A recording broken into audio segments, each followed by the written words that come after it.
Historical Society and Museum. And the purpose of the special meeting is to review proposed amendments to the bylaws, which one of our directors, the Honorable Judge Leon Lombardi, will tell you what the proposed amendments are and explain them and answer any questions. After that, we're going to have the regular annual meeting and at which point we will vote on the changes to the bylaws and go through the regular business of the meeting, which includes voting for the executive board of directors and officers. So without further ado, I will introduce Judge Leon Lombardi. Leon, the podium is yours. Thank you. Thank you.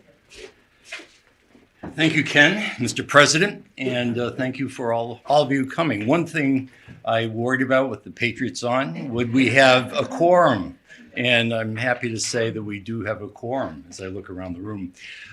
This is really the last meeting, both the special and the general under the old bylaws. And so we're crossing T's and dotting I's as far as having this meeting to review the bylaws in advance of a meeting to adopt them. So, we want to, let you know what's going to be in the changes and also give you an opportunity to ask questions. The original bylaws were done by attorney Abe Brooks, who I'm sure many of us here in the room remembered Abe Brooks, in 1968. And they haven't been touched in 54 years. So the time had come to acknowledge some of the changes, particularly technology and how that interfaces with an organization such as this. And there's also some terminology that was inappropriate at this time, just didn't fit. For instance, it mentions a constitution, and we have hunted high and low, and we can't find a constitution. So we are going to have our amended bylaws and make appropriate changes. The first item that after Article 1, which is just identifying the name and the principal office, Article 2 was purposes, and that didn't change. It's still for fostering a general interest in the history of Easton, recording items and events which may be of historical significance. But we added a mission, purposes and mission, because we have an established mission statement, which is, I think, certainly a good one and should rise to the level of being part of our bylaws. So that mission statement is to preserve, promote, and interpret Easton's unique industrial, social, cultural, architectural, and environmental history. Article 3 on membership simply in the past said membership would start upon receipt of the treasurer of the annual dues. Well, that's still true, but we're going to say submission of a completed application, payment of dues for the selected membership category, because we will, in the bylaws, have various categories. Section 2 of Article 3 is the creation of honorary lifetime memberships, and the provision in our proposed bylaws is a 2/3 vote of the executive board. Previously, it would just be at the time of an annual meeting, and it was felt that the executive board, could on a more regular basis review this and to confer that honor. And it also used to say here that the person would be elected as an honorary member, but he shall not be entitled to vote at any meeting. Well, we eliminated the gender part of that and also just say that the lifetime members are entitled to all the privileges of individual members and are exempt from paying dues. So we're not going to disenfranchise our honorary members. He or she will have a vote. The executive board was an interesting group in the past under the bylaws because they didn't come out of the board. It said that there would be 5 board members, but there would be officers, and directors were in addition to the officers. Well, now we're saying we're going to have a board of 12 under these proposed bylaws, and the officers will be elected from the members of the board.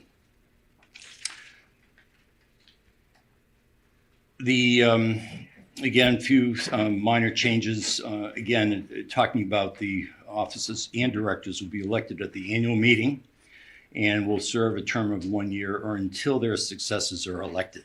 And I think that's pretty typical with most organizations, that the person stays on until the election takes place. These bylaws, by the way, just wasn't pulled out of thin air. There's a lot of organizations such as ours, historical societies, that have bylaws, and I looked over many of them and tried to get the best practices, so to speak, of other organizations, and to put items in here but not go overboard. Some were like 12 pages long, which we certainly, I don't think, need. Here we're dealing with 5 pages. But the powers and duties we did beef up to be more specific, and saying that the board will have the powers of directors under Massachusetts law.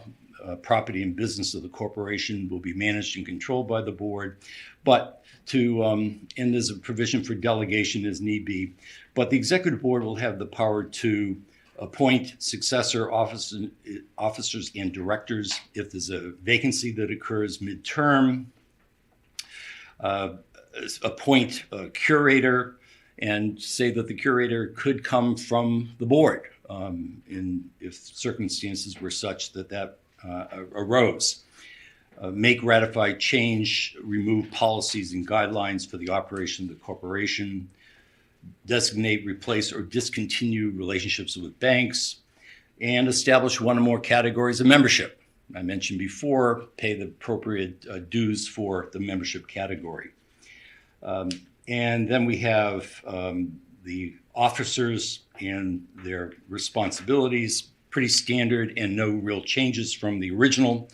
The president presiding at meetings, the secretary keeping accurate records of the meetings, the treasurer having charge of the finances. He or she shall pay all bills as approved by the president. Under committees, we would have basically specified the nominating committee would consist of 2 members from the executive board and 3 from the general membership, and they would do their work in the month of March, present its nominations for officers and directors at the annual meeting, and all of the committees would be established by the president when deemed necessary. Meetings, this is where I think we brought us into the 21st century. And that is, the executive board will meet once a calendar month from September to May, which was already in our bylaws, excluding December, either in person or virtually, because we're already holding virtual meetings, and I think most organizations do that these days. And 5 directors constitutes a quorum. The executive board may vote to skip a meeting if it deems unnecessary, but no more than 1 consecutive meeting may be canceled.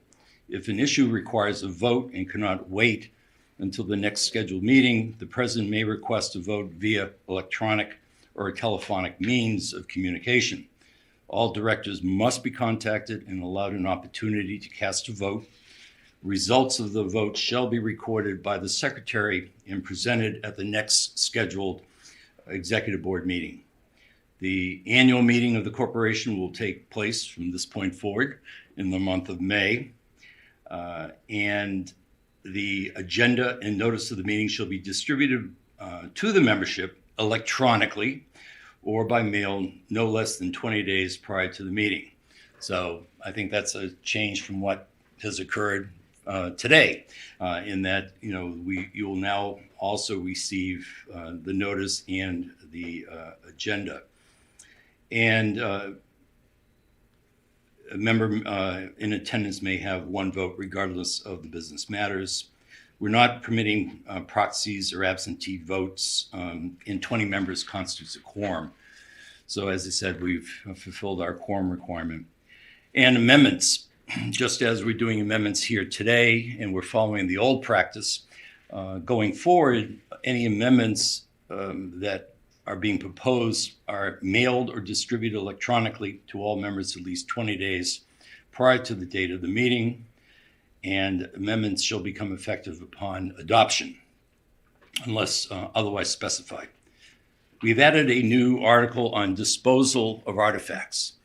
And if you've been down to the station, you know that we have a pretty full house of items, and they keep coming in on a pretty rapid basis. And we enjoy that, and we really appreciate people sharing their items with us.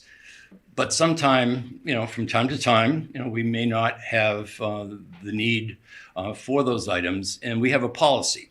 And so that Article 9 says the disposal of artifacts in the possession of the corporation, that's what our historical society is, a corporation, shall be done in accordance with the succession collection policy adopted by the executive board. So that is, again, making it clear that we do have that authority to make the judgment call, on those items. And again, following other organizations put in here that the corporation can only be dissolved by a majority vote of the members present at a special meeting called for that purpose. Not that we think we're going to dissolve, but just to make sure there is a mechanism similar to other organizations as to how that would be done. Those are the highlights of the proposed changes, which would be the amended and restated bylaws, if you should so approve them at the next meeting. Thank you. And I guess, as Ken said, the floor is open for any questions that you might have about that. So 54 years, it was time to, again, recognize that we do some business electronically. I just had a question about the last amendment. You said that the corporation or the society, same thing, could be dissolved with a majority of the members present. Right. That seems like a pretty low threshold. Let me just see here.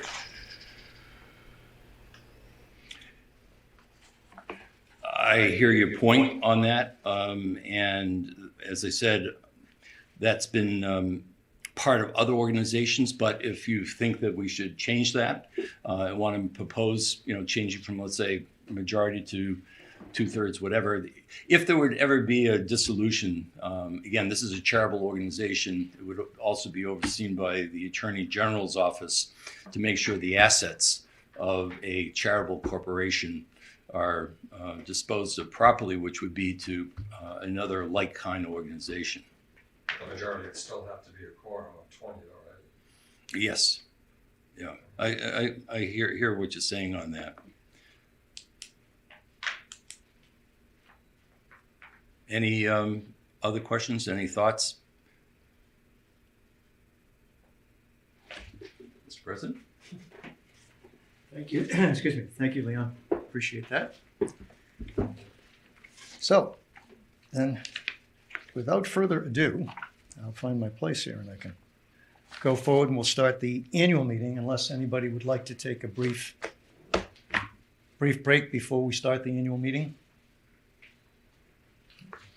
Hearing no volunteers. What you do to me here?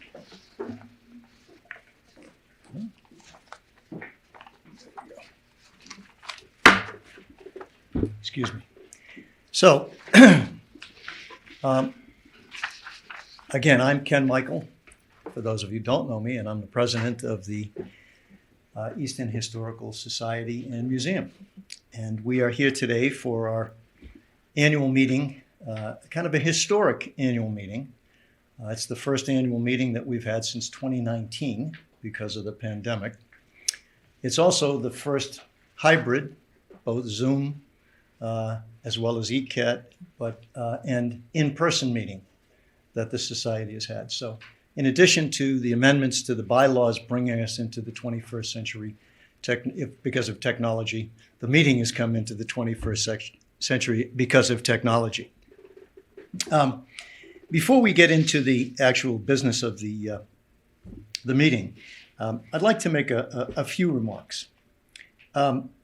First of all, I think that we should take a moment to remember three great people who were longtime members and supporters of the Society who have passed away. First, Patricia Pat Baker, who was a director. Robert Buddy Worcester, who not only is a longtime member and director, but he was our first director emeritus. And Avery Lee Williams, a longtime member and benefactor of the Society. So I'd like to take a moment of silence to remember all three, Pat, Buddy, Lee, and all of our deceased members who may have passed away in the last few years. So I'd like a moment of silence, please.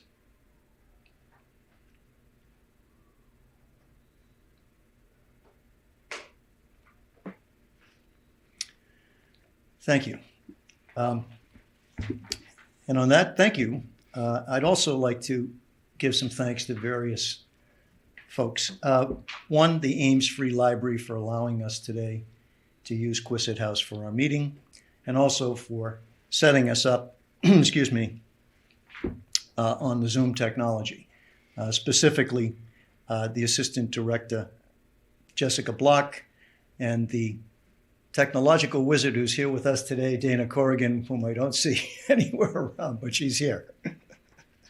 I'd also like to thank Easton Community Access Television, ECAT, for coming in today and filming the meeting. And that's those three good-looking guys down there in the back corner.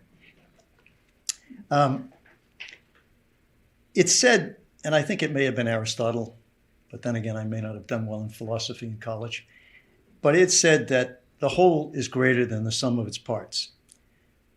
But that's only true if the whole has great parts. The fact that the Society, the whole, has continued to evolve and function effectively from its birth in 1948 through today is a tribute to the support, loyalty, and generosity of great members. Many of you are here today. Others are viewing on Zoom, and I'm sure others will see the ECAT presentation of the meeting. So I'd like to say many thanks from the Executive Board of Directors and Officers to our members, a collection of great parts. So that's why the whole is greater than the sum of its parts when it comes to the Society. I'd also like to add a special thanks to some members for their contribution of time and treasure over these last years of the pandemic. Mr. Robin Brooks, Mr. David DeVore, the Robert D. King and Sally King Fund, Mrs. Alice McCarthy, Dr. Stanson, I'll be great when I learn to speak, Dr. Stan Moody, Steve Salisbury, Bob Silver and family, Avery Lee Williams, and Kevin Williams. Those folks have helped us out greatly in the last few years. Excuse me. The next order of business is a vote to accept the amendment of the bylaws which were just discussed at the special meeting. Before I ask for a motion and a vote, I would like, anybody have thought of any questions since the presentation of the amendments were made? Hearing none, I'd like a motion to accept the amendments to the bylaws. So moved. And I have a second, please? Second. And all in favor? Aye. Any objections? So moved. So the amended bylaws have been accepted and approved and are now the operative bylaws of the Society. Excuse me. The next step would be to accept nominees to the Executive Board of Directors and Officers. And I hope you all picked up one of these outside, but there's a list of the current officers, directors and officers. And I'll just read it to you very quickly. President, myself, Kenneth Michael. First Vice President, David Ames. Second Vice President, Edmund Hans, who has retired. Secretary, Hazel Varela. Treasurer, Nancy DeLuca. Directors, Patricia Baker, deceased. Jonathan Coe, Joanne England, Judge Leon J. Lombardi, and Deborah Salisbury. That's the current officers and directors of the society. The nominees for the executive board,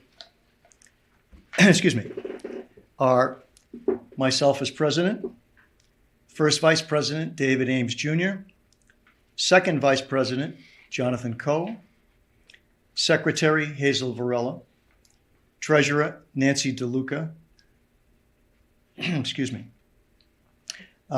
Judge Leon Lombardi, Deborah Salisbury, Joanne England.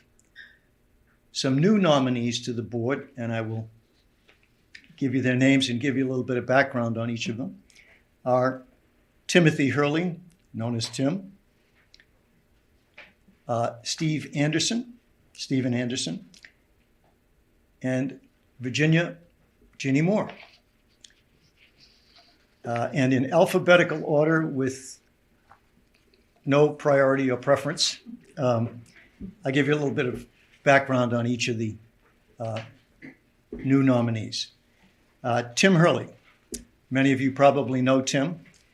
He resides in Easton, graduated from Oliver Ames High School, father of 3 daughters. He's currently the chair of the Easton Historical Commission and a member of the Board of Trustees of Oaks Ames Memorial Hall. He's a self-employed carpenter contractor who specializes in and has had the privilege of working on many of the older homes and buildings in Easton. For example, Oaks Ames Memorial Hall, Quisset House, Old Colony Railroad Station. He's done work on all of these buildings and others. I think he did some work on the Gate Lodge down on Elm Street at the Ames Estate. His professional expertise and community volunteer experience would be very helpful to the society. He very much appreciates the opportunity to be of service. Steve Anderson. He grew up, currently resides in Easton.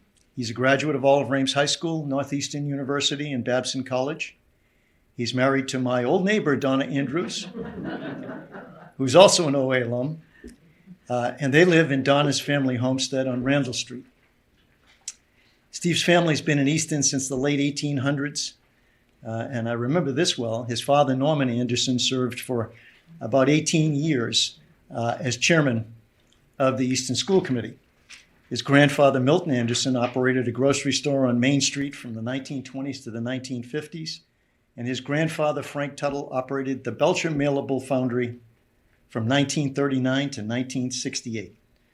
Steve has held management positions in treasury, finance, and accounting at a number of major corporations, New England Telephone, Verizon, Staples, and Denny's, over his 40-year work career. He started working at 15, by the way, guys.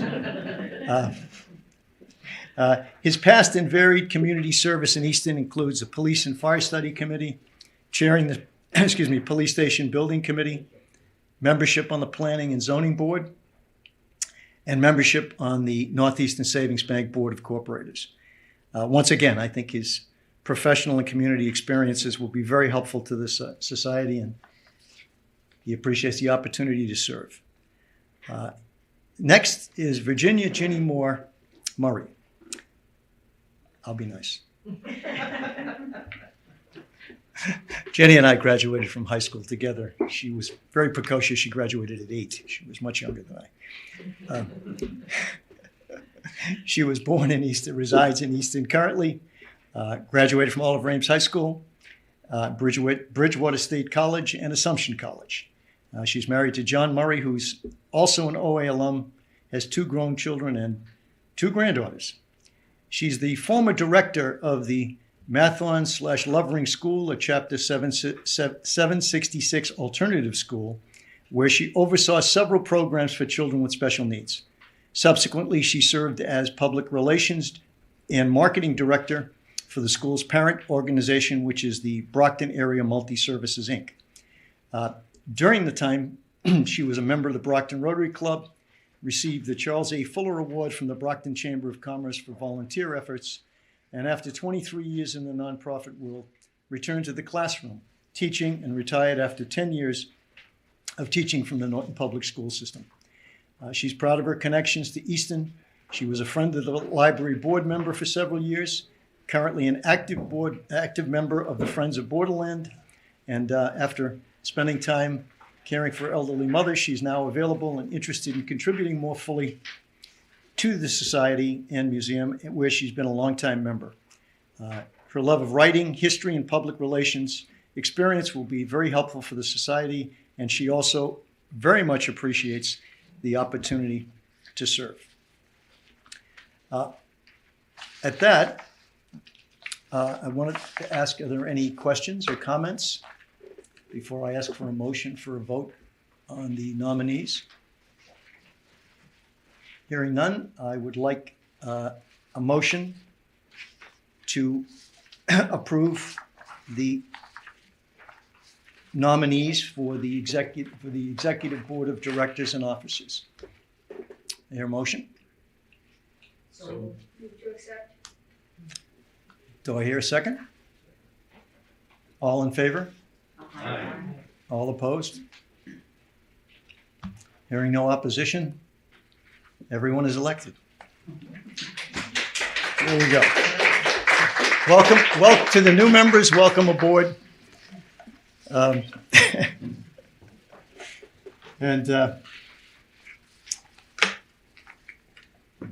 I would also like, at this point in time, now that the business is concluded, to get into some of the program. We're going to have two speakers this afternoon. Hazel Varela, who's going to speak about the possibility of two libraries, Quissit, and a famous musical written in Easton. And also Ed Hand's Easton and the Underground Railroad. But before we do that, we've recently had some retirees from the board and from the society. Two very valuable, longtime members of the society. Frank Menino, who was our curator, unfortunately he couldn't be here today, but is a 40-plus year member of the society. I think it's 42, actually. And he spent the last 16 years as curator. And to many, many members of the community and members of society, he was the face of the society. He was at the railroad station virtually daily. Anytime you came to the railroad station and Frank was there, you got a warm greeting, and you had Frank's total attention for the time you were there. And if you needed to know anything or you had any questions, he was always more than helpful. And we usually had the answer before you finished the question. Frank is going to be greatly missed. I know I'm going to miss working with him. I worked with him pretty closely for all of that time, and as well as being a member with him over the years. He's a great guy, great person. And Frank has retired because he has heard the call to the ministry. And he's planning to work primarily with his church and with young people, where I think he'll be a roaring success. He is also wants to spend more time with his family. His wife, Anne Marie's, had some health problems in the last few years, but all of that being taken into account and understanding why Frank would retire, I still am pretty sad to see him go. The second member of the retirement team is Ed Hands. For over 50 years, he's been a society member, and Ed is out there in the back looking in and waving. He has served in a variety of roles. He was most recently second vice president. He is the society's tour guide extraordinaire. I watched been on a few few tours, and watched a few YouTube of his tours. And as the saying goes, nobody does it better. And he'll be greatly missed on that. He's also was the intern, high school and college intern program facilitator for the society, and did a great job. And he's also the author of Easton's Neighborhoods, a tour de force of the town of Easton. And I'm pretty sure most people have a copy of it. And if you don't, you should try to find one. And it's no longer in print, as I recall. And I greatly appreciated over the years having worked with Ed. He was always a good sounding board, always gave good advice, and when necessary, good criticism. But always in a productive and constructive way. And I'll miss working with him. But on that note, I'd like to give Ed a little token of the esteem of the Historical Society. So Ed, if you could fight your way through the folks in the back and get up here.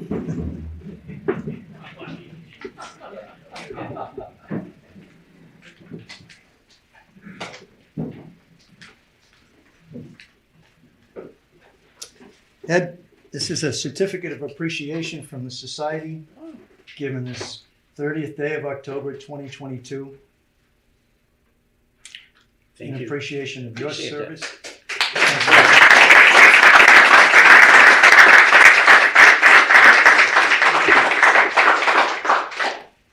I'll tell you about life after the Historical Society when I get back up here. I have some exciting news for you today. Well, one of the things that Ed did say to me when he told me he was going to retire was that he wanted more time for writing. So I hope you're going to do some more writing, because the writing I've seen so far has been excellent.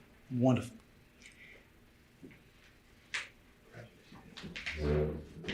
So I'd like to hear a round of applause for both Ed and Frank. Please.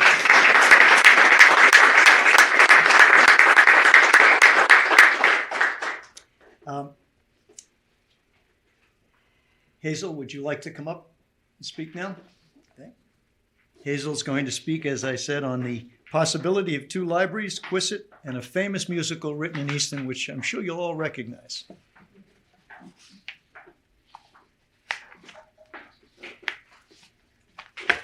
Thank you. I would quickly like to talk about this building, the building next door, and something I learned about 2 weeks ago that happened in Easton in 1965.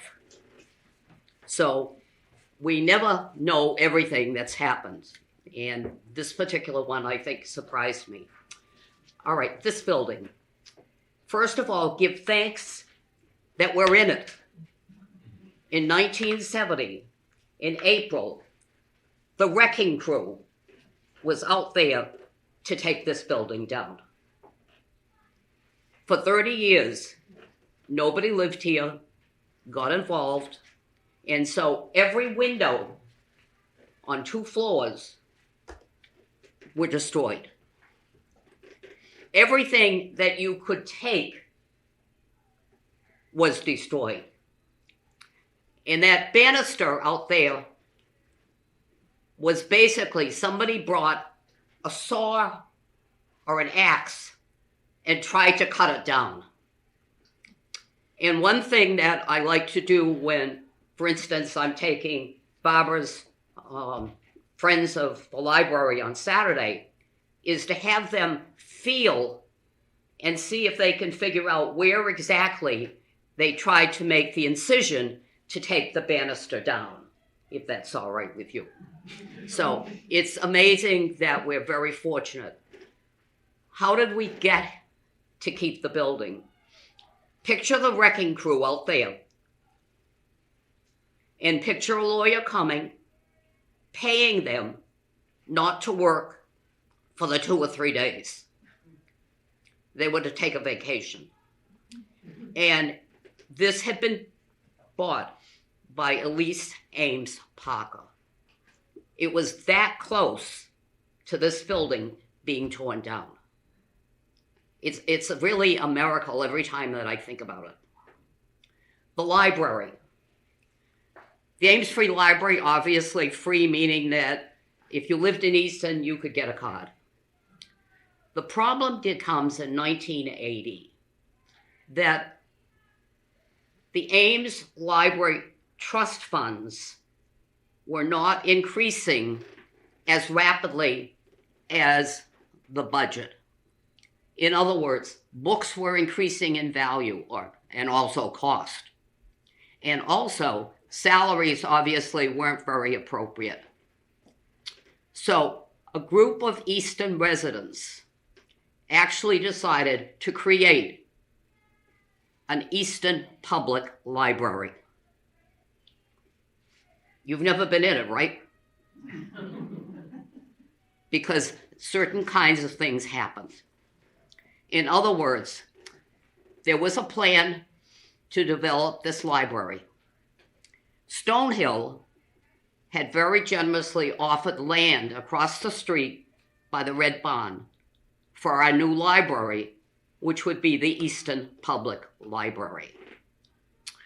When the commissioners in Boston heard that we were going to create a library, we were notified that Easton, because of its population, could only have one library, and it was right next door. Even though it was private, it was the only library we could have legally.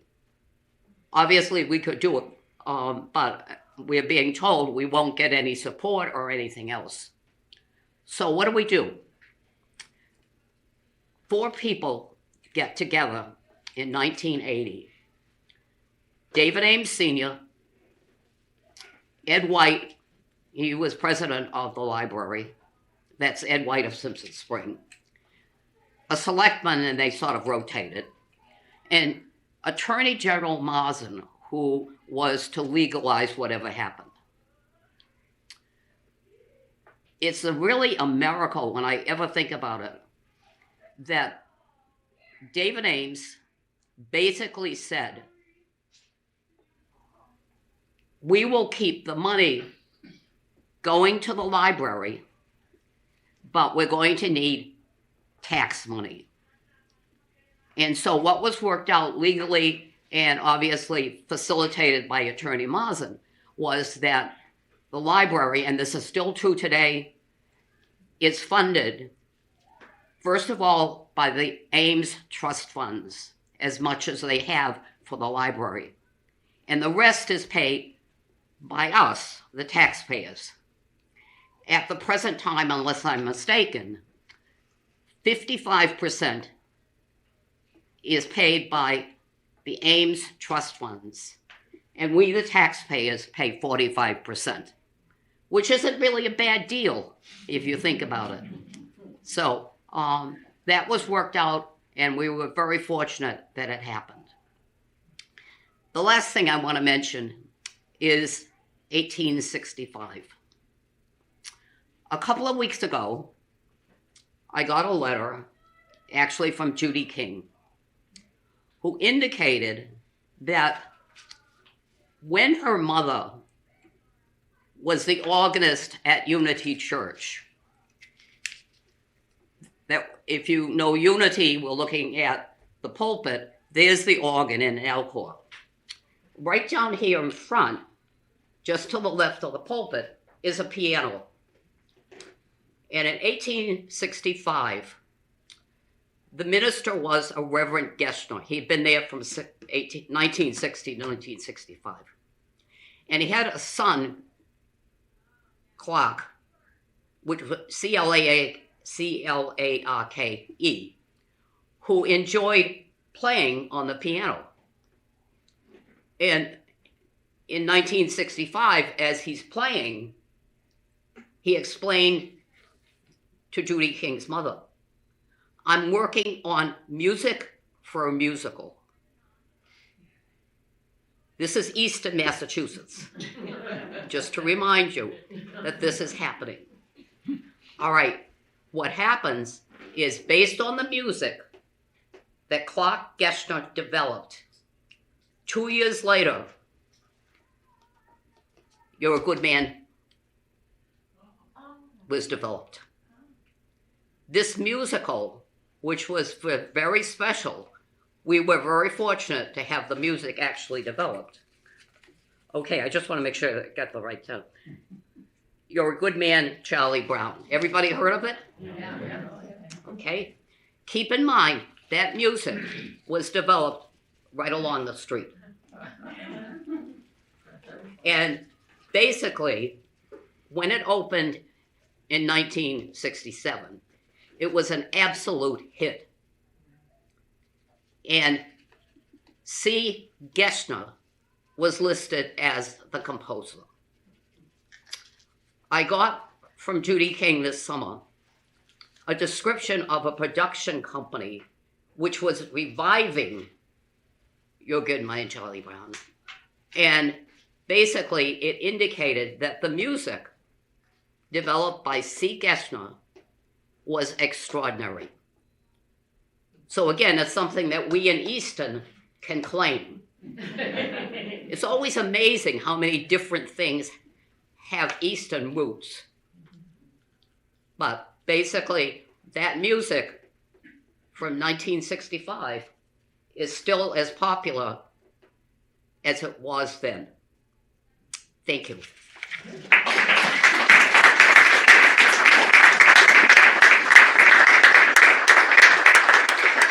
I do want to mention one other thing, that when there was an attempt to take everything out of this building in 1970, somebody came with a saw or an axe and actually tried to take that banister down.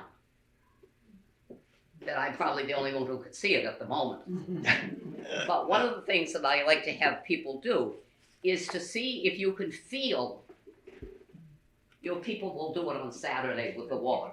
See if you can feel where they actually made an incision to take that down. And you're all welcome to try it. Thank you. Thank you, Nathan.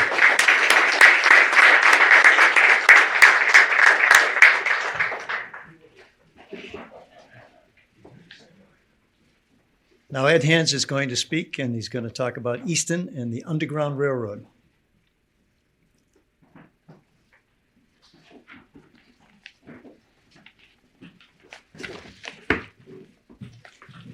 So here I am, I'm not dead. I just retired from the Historical Society, and one of the reasons, because I really do want to do some more writing, is that we have some big events coming up. In 2025, we're having the town's tricentennial, and I've just been appointed to the tricentennial committee, and I'm hoping we'll have big things happening.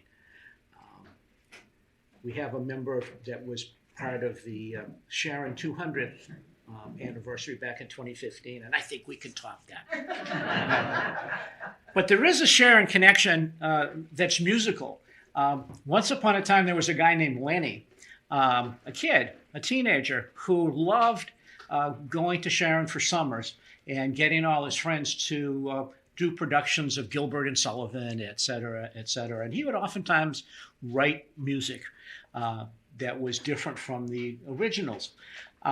He grew up to be Leonard Bernstein, and famous most recently, I guess, for West Side Story. But the connection to Easton is that he didn't have a piano at home, so he would go to various houses and borrow a piano. And one of the houses he went to was the home of Duncan Oliver's father. So Duncan got to hear Leonard Bernstein warming up for a wonderful career. So we do have an Easton connection over there as well. The other thing that's happening in town that I'm very proud of, and I'm the chair of this committee, co-chair with John Ventresco, is the Swiss Park Memorial. And we're trying to build a memorial down in Furnace Village in front of what some of us probably remember was Trader Don's, but it was originally Swift's store, in honor of Lawrence Swift, who died treating people with the influenza back in 1918, and also to honor our own first responders in the current outbreak, as well as people who have been lost to the pandemic. So you'll be hearing more about that. We have just put out a request for proposal on design, and so Easton's going to be kind of active, and that's where I'm going to be putting my spare time. I do want to announce that we have another first here, I think. Not only are we here live, but we're here dead. Because after last night and the ghost hunters experience, it was proven last night that there are ghosts here, including Winthrop Ames, who is still here. And so if Winthrop is here, we have live via Zoom and also by the spirit world. So hopefully everybody is enjoying themselves. So it turns out I really didn't want to give a speech because this is going to last way too long. But Hazel talked me into it, reminding me that I, do owe a report on how I spent my summer vacation. That's just a little bit overdue. And this really is how I and Frank spent our last summer vacation at the railroad station. And we were both working with a young lady from Sharon named Isabel Kaufman, who was a junior in high school who wanted to do original historical research because she wants to be a historian, a college professor. So she suggested that she wanted to do something about Black history. Now, obviously, there are people that, not another Black history project, blah, blah, blah. And I'm no supporter of the 1619 project that everything is about racism. I was taught a long time ago that history is caused by a multiplicity of things, and that every good paper, which isn't this one, every good paper needs to talk about economic causes, social causes, and political causes. I learned that from that lady back there. And most historians still subscribe to that. But racism, or the issue of race in America, really is a topic that we all neglect because we never like to deal with unhappy topics.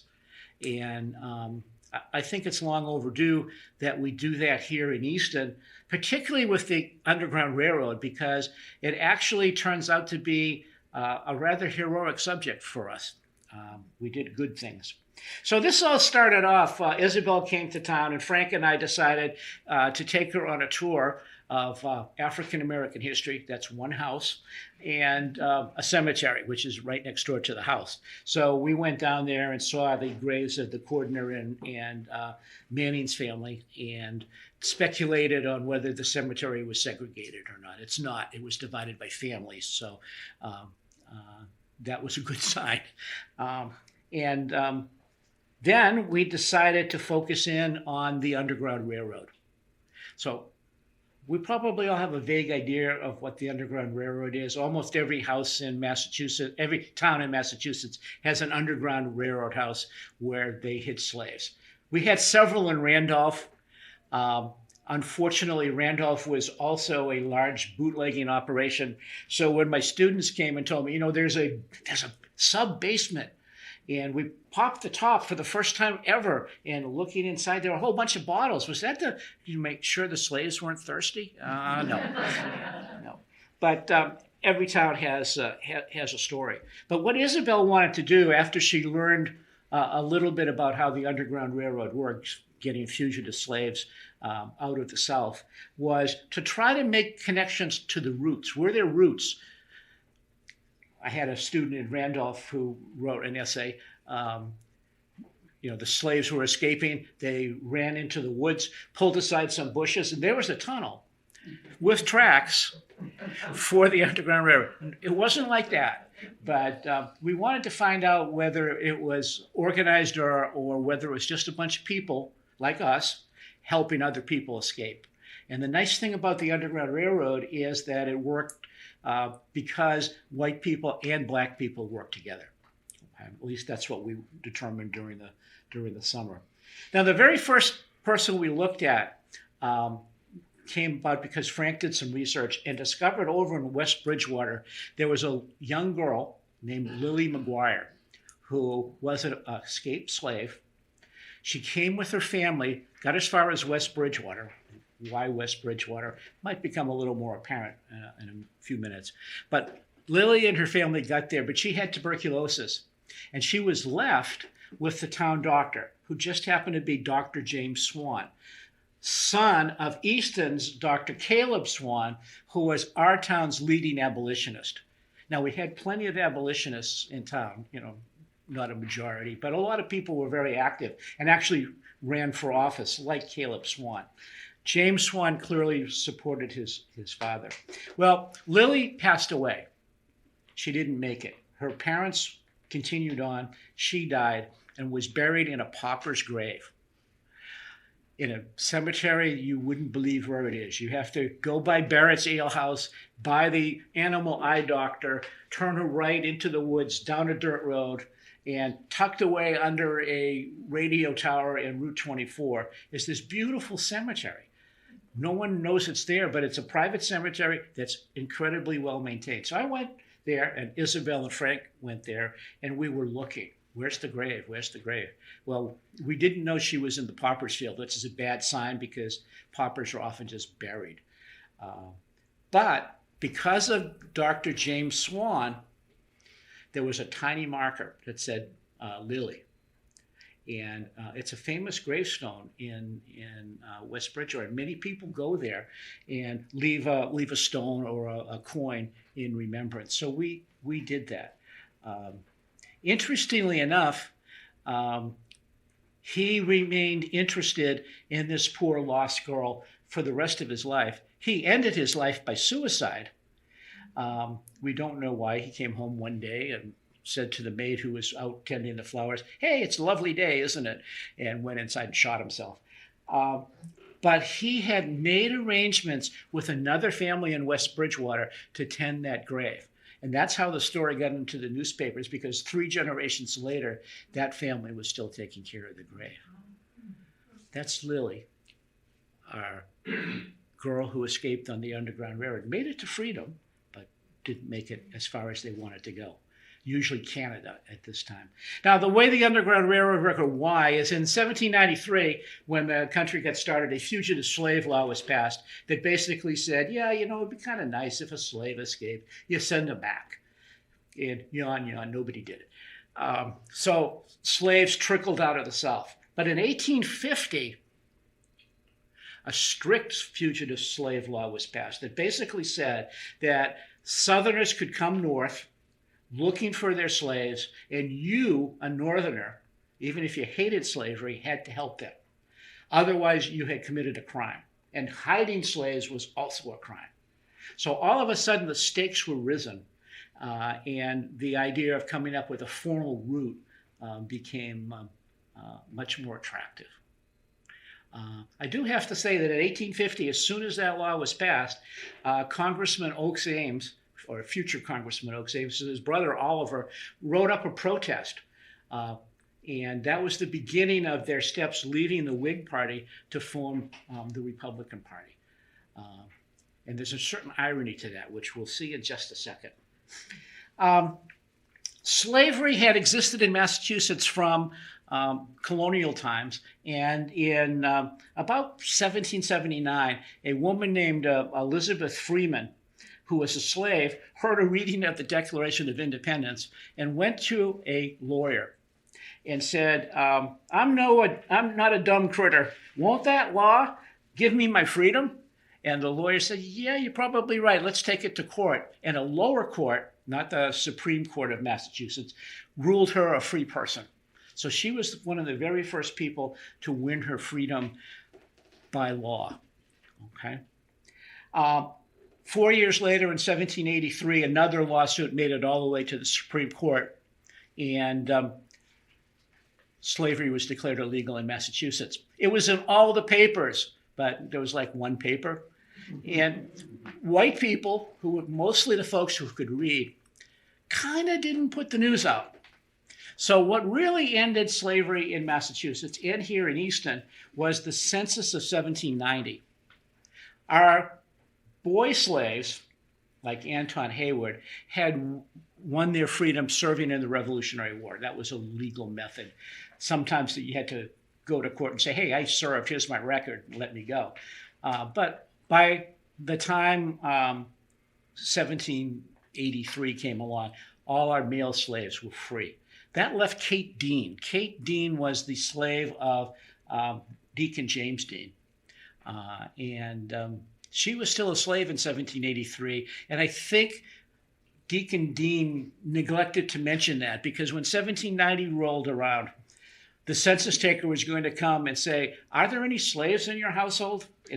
The white people kind of knew no, there weren't supposed to be any. So the Dean family very quickly wrote up a document that turned her slavery into a lifelong indenture. If here, sign this paper, and you're going to be the servant of James Dean until he dies. And at that point, you're going to get an inheritance. It was a really small inheritance, but she agreed to that. 13 years later, he died, and she won her freedom. So she was free from 1803 until 1809.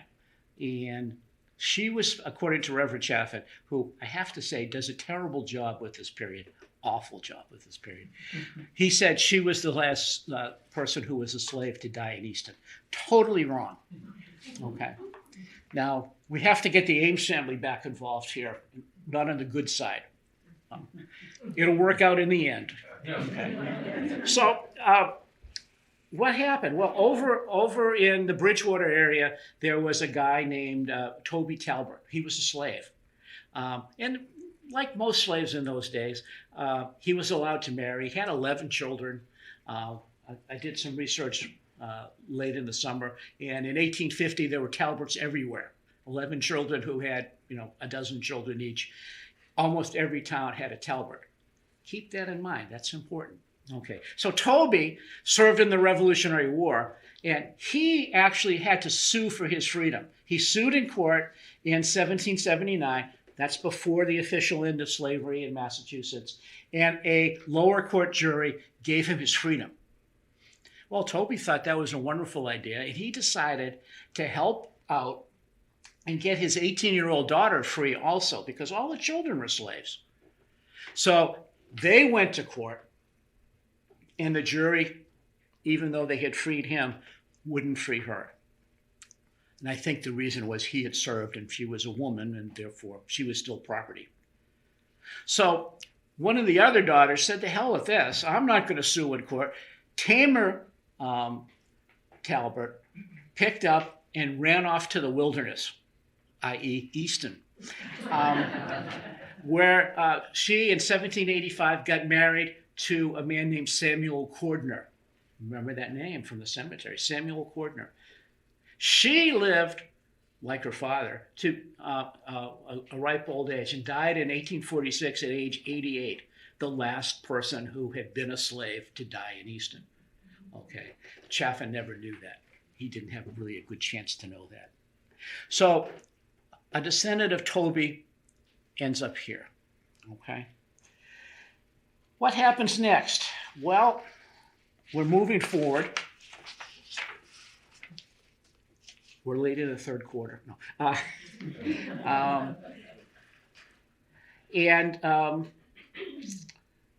Frank and I and Isabel were doing research all over the place.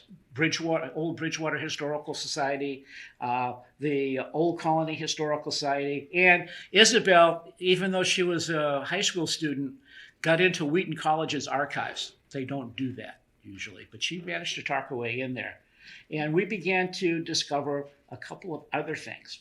Number one was that at Wheaton College, just like today, colleges tend to be the fountainhead of liberal ideas. Wheaton College, the female seminary, was a fountainhead of abolitionist ideas. They were huge supporters of abolitionism.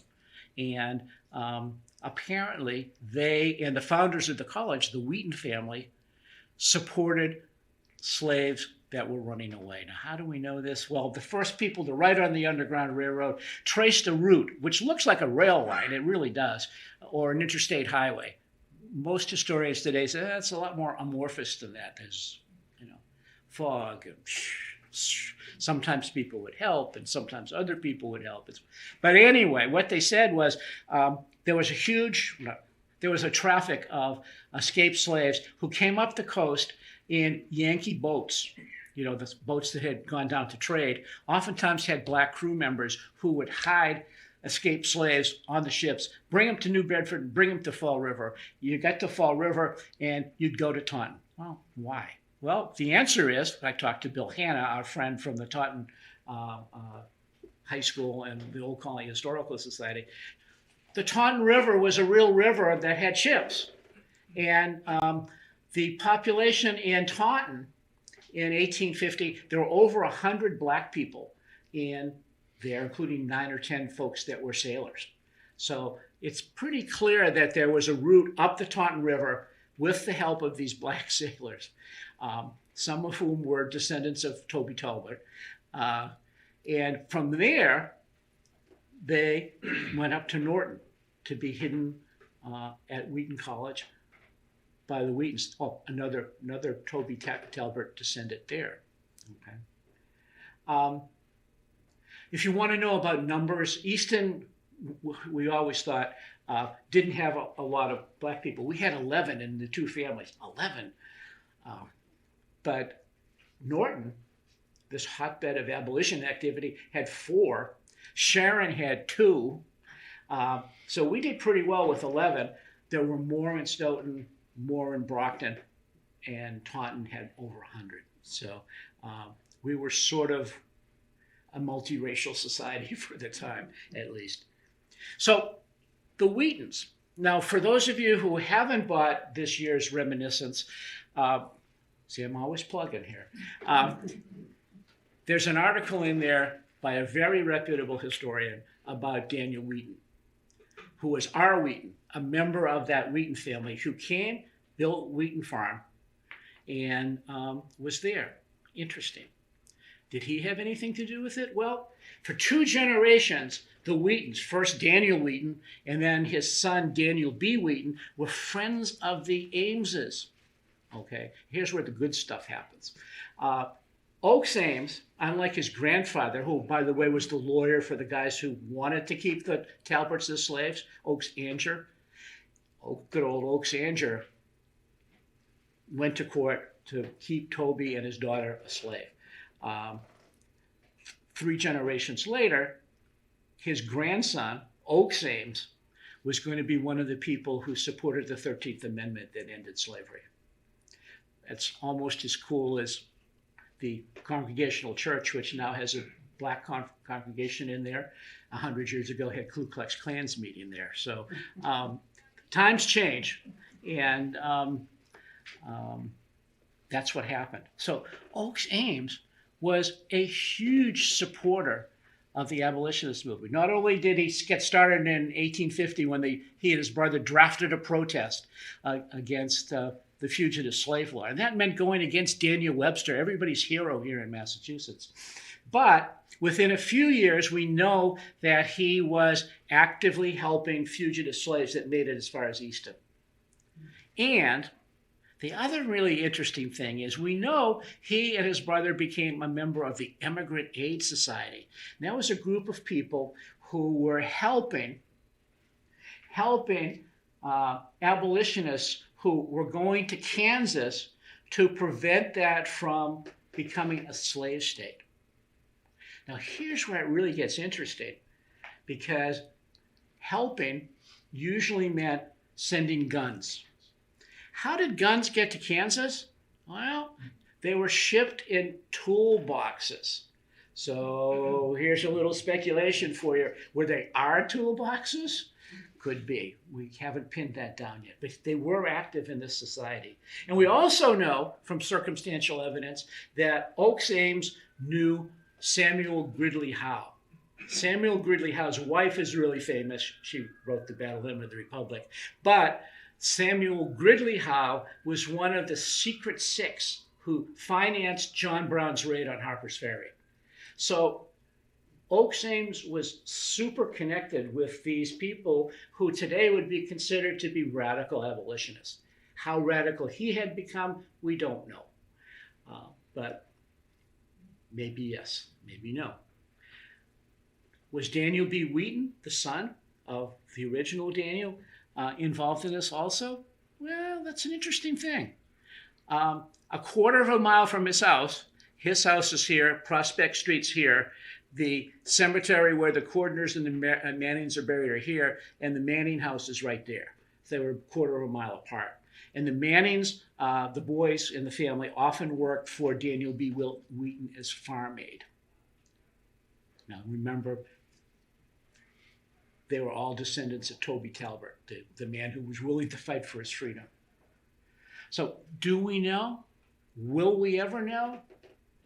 It's a detective story that I don't have an end for, but the speculation, the circumstantial evidence is all pointing in the direction that there were some people here in Easton that were interested in helping people escape to freedom. And I think that's an exciting story. Black people and white people working together in the 1850s. That's pretty impressive and probably indicates that we can do a better job of working together today in the 21st century. So that's my story. I wish it had a stronger ending, but there it is. Thank you.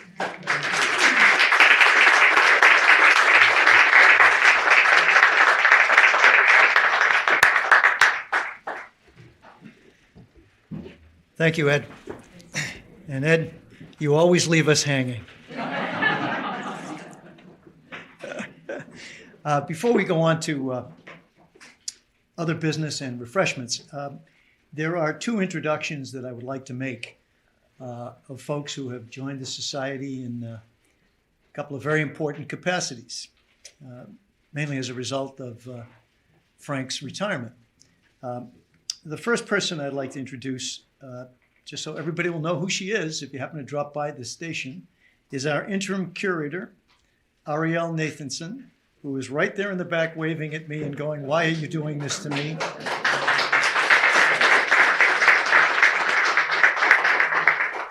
Ariel is a UMass grad in 2017, where she majored in business. She's currently enrolled at Rutgers University, and she's working on a master in library science with a concentration in archives and preservation, which I can tell you right now she's putting to good use at the station, especially since the other day, Leon mentioned how from time to time people bring things in. Somebody from the fire department showed up the other day with about 250 ledgers of one type and recording books or another, which are sitting on the table in the middle of the station for our reading enjoyment and edification. So we have to figure out how we're going to handle these. But Ariel got right to work and started categorizing all of those. So if you need anything or you're coming by the station, especially on Monday, Wednesday, or Friday, Ariel is there.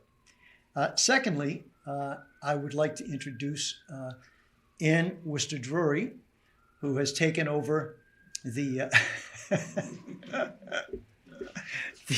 the writing of the biweekly reports and the quarterly reports. Ann is the daughter of Buddy Worcester, and a fine person in her own right. And she has already done for us one newsletter, which went out just a short while ago, and I hope everybody has seen it. It went out on October 22nd. And I thought it was pretty interesting, especially since it concerned an area right around the corner from where I live. Ann's a native of Easton. She resides in Easton on King Ave, right around the corner. She graduated from Bridgewater State College and has been a teacher in Vermont, New Hampshire, and here in Easton. She spent 32 years teaching social studies in the Easton Junior High School and Easton Middle School after retiring in 2017. She writes poetry, and her poems have appeared in many spots. The Aurorian, a journal of nature poems, Blue Line, Ibbotson Street, Muddy River Review, Raven's Perch. She's going to be the author and I guess a good word might be staff writer for our biweekly newsletters and quarterly newsletters. In her the early discussions on taking over the role, she said she was going to do her best to try and fill Frank's shoes. I checked the other day, he wears a size 16. So please welcome both Ariel and Ann aboard.